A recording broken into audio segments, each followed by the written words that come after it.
Okay, let's shift gears a little bit. And you're a director of sales, and you know what you're doing, which I like. Hope so. I know, right?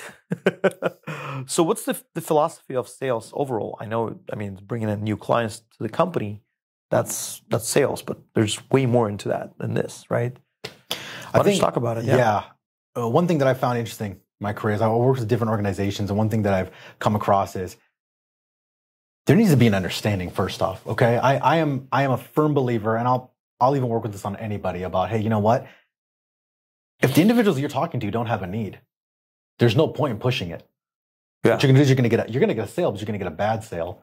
You're going to leave a bad taste in their mouth. Mm-hmm. They're not going to want to work with your company in the future. They're not going to want to refer you out. Simple and sweet.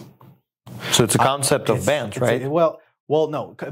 BANT is a sales methodology, which actually a lot of, I guess you could say, new individuals in sales don't really. I'm not going to say they don't agree with it. A lot of people say it's an outdated system. I still like BANT with budget, authority, need, timeline. Mm-hmm. I still like that, but I think it's only good if you actually use it in the right way. So explain. Yeah. For example, if you're talking with an individual, for anyone who doesn't know, that is, it's the idea that if you're qualifying a lead and they have the budget, they are the decision maker, you've identified a need, you have an idea of the timeline, they're qualified, the idea that you can quote unquote close them. Mm-hmm. That's not always the case, however. And the idea behind it is even if you have it where you've identified a need, mm-hmm. It could be that they don't agree with the need that you've identified. That's true. I could say you need this in your business. Look, there's so many different factors at play here.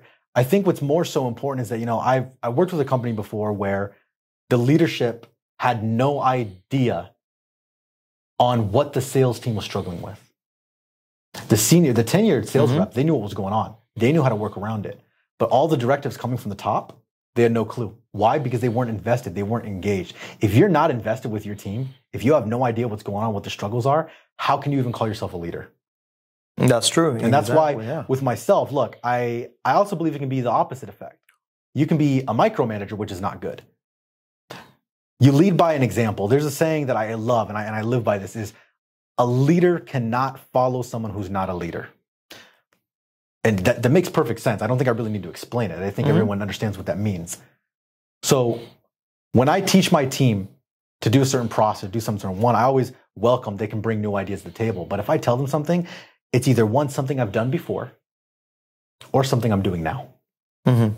I'm not going to tell them something I just read in a book somewhere, right? The day they ask me a question, I'm in my role, and they ask me a question and say, I don't know how to answer that, I probably shouldn't be in my role anymore.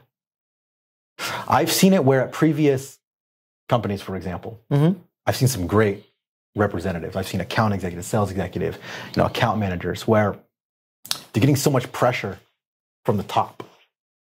Mm-hmm. Why are you not at this level? Why are you not producing certain number of sales? But yeah, if those mm-hmm. individuals worked for me, I'd say, you know what? These guys are great. I think they're doing everything they need to do. They're crossing their T's, they're dotting their I's. What happens is you have a lot of people that are actually doing it the right way for the long-term growth that are, I guess you could say, being attacked for not doing it the right mm-hmm. way. And so one of the things is, like, when it comes to leadership in sales organizations, you really got to identify that you're in the right place and you're doing it the right way. And I think that actually comes down to understanding. If you're talking with executives of a company and they're saying, well, we need to be at this. Okay, I get it. Well, you need to explain to them why you're not going to be at that point.